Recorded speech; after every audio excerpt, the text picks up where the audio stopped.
8 de la mañana, 31 minutos. Venimos a temas de actualidad de nuestro país. Les habíamos informado que el PIT-CNT ha convocado a una movilización para el próximo lunes en defensa de la democracia y en contra de la corrupción. Para conversar sobre los detalles de esta movilización y bueno, los temas que la motivan es que recibimos a Enrique Méndez, secretario de organización de la Central Sindical. Bienvenido, ¿qué tal? Buenos días, gracias por recibirnos por acá.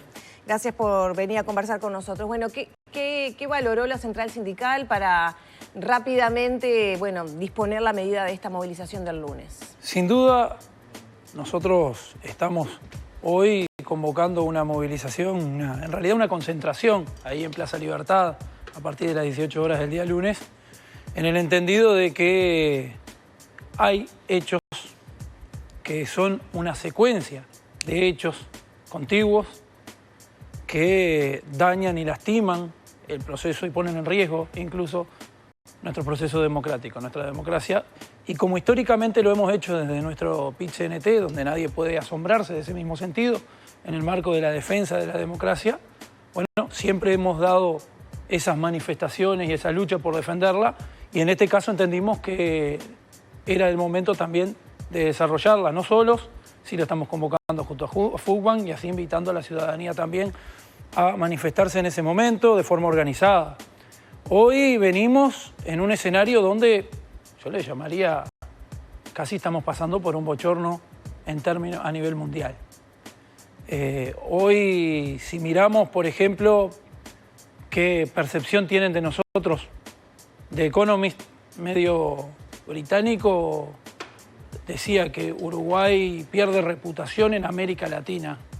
Si nosotros miramos los titulares las pasadas jornadas del canal 26 Noticias en Argentina, cuando Bustillo renunciaba, en concreto decía canciller de Uruguay, renuncia a canciller de Uruguay por vínculo con narcotraficante. Así tildaban y así nos ven de afuera. Nosotros entendemos que hay una situación extremadamente compleja, que no es una, sino que son una secuencia, porque tendríamos que empezar con la entrega del puerto a Catomnatí, luego renuncia de ministro Talvi, luego el ministro de Turismo, la conjunción del interés público-privado, entrega de viviendas a dedo por una ministra en nuestro país a sus militantes, luego continuamos con situaciones, podemos hablar de lo que es la situación del caso Astesiano, donde en realidad... Donde la justicia se falló, por ejemplo. Efectivamente, pero en el cuarto piso de la torre ejecutiva, una asociación para delinquir, asociación, ¿con quién estaba asociado? ¿Con quién colaboraba? ¿Con quién estaba en el marco de esa asociación para delinquir? En el cuarto piso de la torre presidencial, con persecución a senadores, con persecución y seguimiento al presidente del PIT-CNT, donde en el medio de eso la entrega de los pasaportes a ciudadanos rusos.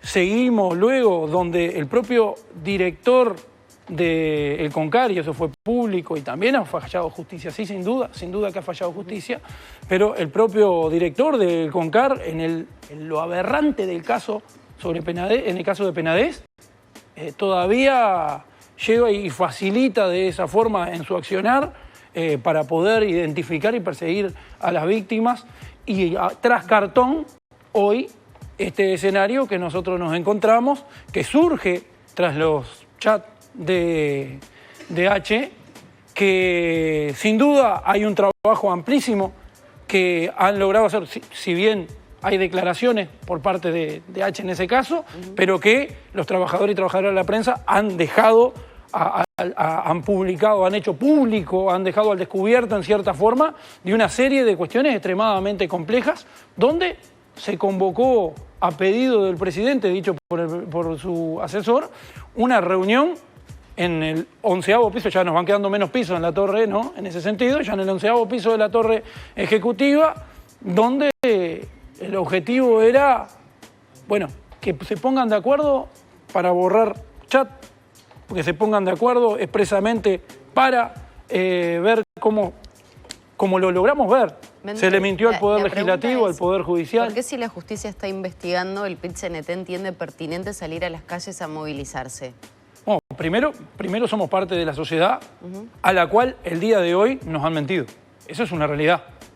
Y donde nosotros entendemos que acá se está dañando expresamente y se está poniendo en riesgo nuestra democracia, la que nosotros defendemos y hemos defendido históricamente. Aunque la justicia esté funcionando como institución e investigue, ¿tiene la posibilidad de citar al presidente de la República a declarar? Sin duda que aunque la justicia lo esté haciendo, nosotros tenemos derecho a manifestarnos y a decir qué es lo que nosotros pensamos. Acá hay un hecho extremadamente grave, clarísimo, que tiene que ver con que se organizaron para ocultar información al Parlamento, se organizaron para ocultar información, así también a la justicia, al Poder Judicial. O sea, al Poder Legislativo, el Poder Ejecutivo le ocultó información. El Poder Ejecutivo le ocultó información al Poder Judicial para, en ese sentido, dañar el debido proceso que debía continuar. O sea, yo creo que cuando nosotros fuimos al liceo y nos enseñaron la independencia de los poderes, no era básicamente para que pasemos de clase. Tenía que ver con un proceso de construcción democrática de nuestro país y de la institucionalidad de nuestro país. Entonces, en ese proceso de turbulencia se habla mucho de mantener la estabilidad y sobre todo, bueno, salvaguardar las instituciones. ¿Este tipo de movilización piensan que puede generar algún tipo de inestabilidad o de alguna manera se está buscando eso? No. Es más, ni siquiera pretenderíamos ese proceso. Algunos hablan, incluso han hablado hasta de las cuestiones vinculadas a lo que puede llegar a ser juicios políticos. No, nosotros no ingresamos por ahí, no vamos hacia eso, no estamos orientados a trabajar en eso. Juicio lo hará la ciudadanía. Por suerte tenemos un proceso democrático que nosotros respaldamos y nos sentimos muy orgullosos y que, bueno, en octubre del año que viene habrá y definirá qué juicio tiene expresamente la ciudadanía. Nosotros lo que sí hacemos es defender nuestra democracia, los procesos, las libertades y lo que significa también luchar contra la corrupción. ¿Por qué? Porque hay un proceso uno tras otro y no paran de caer situaciones que terminen rompiendo los ojos en torno a esa debacle que se termina dando. El PIT-CNT, se movilizó en administraciones anteriores, en gobiernos anteriores por hechos de corrupción. Nosotros nos hemos movilizado a lo largo del tiempo por diferentes... ¿Me recuerda alguno, por ejemplo? Porque también se habla mucho... Yo lo que quiero... Se lo consulto porque también desde el oficialismo muchas veces se habla del FAPIT, que es esa conjunción del Frente Amplio con el PIT-CNT, que van de la mano prácticamente, y que en gobiernos anteriores, y de hecho la propia ex dirigente sindical, Valeria Ripoll, ha señalado que nunca había una situación como esta, que el PIT-CNT se movilizara en contra de un gobierno de esta manera, ¿no? Por hechos puntuales de corrupción, cuando no lo hizo en otras oportunidades. Yo ahí, primero, ese término que nos han instalado expresamente y cuando hablan de nuestra autonomía de clase, nosotros autonomía de clase que la tenemos, la respetamos, la cuidamos y la cultivamos todos los días. Y en ese sentido, vinculado a lo que me mencionaba de Valeria Ripoll, que incluso fue público también los chats, expresamente, yo creo que habla por sí solo. Me parece que no tenemos que explicar absolutamente nada porque, no sé, o sea, pareciese que los dirigentes del PIT-CNT solo formaran parte de partidos políticos de la izquierda. Creo que en ese caso lo habla por sí solo, no tengo mucho más para explicarlo, ¿no? Al margen de eso, también nosotros hemos defendido la democracia desde los principios, desde nuestra organización sindical. Lo defendimos en los momentos más tristes, en los más complejos, antes, durante y después.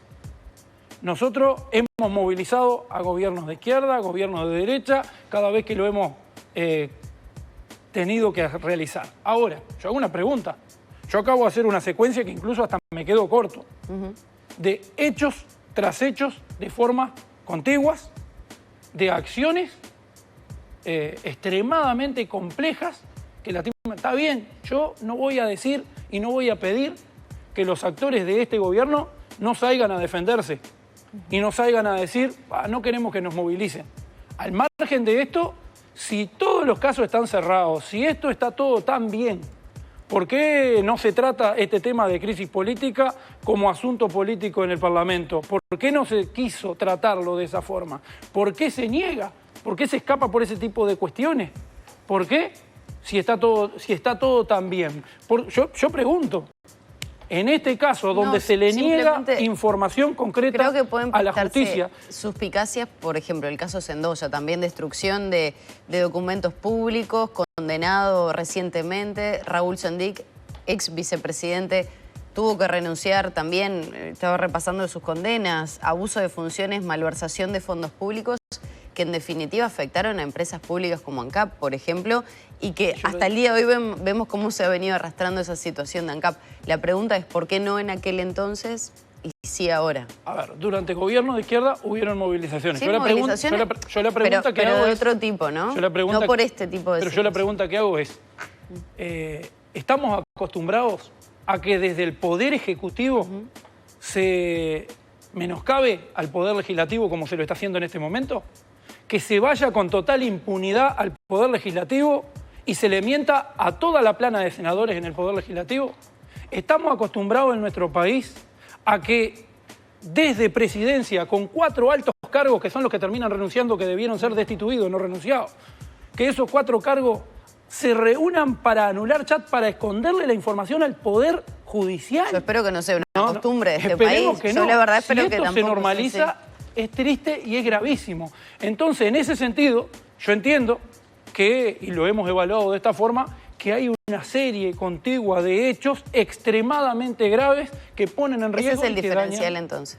Ese es el diferencial entonces. Sí, sin duda. La gravedad de estos hechos. Sí, toda la gravedad de estos hechos. Es más, estamos hablando de entregarle la posibilidad de seguir escapado en el mundo a un narcotraficante del porte que tiene, cuando la información que se estaba destruyendo expresamente decía que se sabía desde el Poder Ejecutivo quién era ese narcotraficante y que no era un jugador de fútbol, ¿no? Méndez, ya tenemos que cerrar la entrevista, pero le quiero preguntar cómo viene la marcha de la campaña para, bueno, cambiar la Constitución de la República por la reforma de la seguridad social. Hoy, por ejemplo, Búsqueda recoge la palabra de Saldain y también del constitucionalista Rizzo, que señalan de alguna manera que es una ruleta rusa y que, por ejemplo, si saliera equivaldría a aumentar el IVA al 35%, dijo Saldain.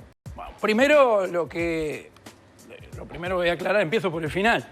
Si Saldain plantea eso, no me extrañaría, porque todos los ajustes que hubieron que realizar y donde habló de seguridad social fue directamente ajustar por los trabajadores y las trabajadoras, y que vaya hacia el IVA no me llamaría la atención si fuera la decisión de Saldain. Ahora nosotros entendemos que no es la medida que tiene que haber sobre la mesa para ver de dónde sale financiamiento. Sin duda hay sectores de alto capital que tienen condiciones para poder financiar reformas de seguridad social.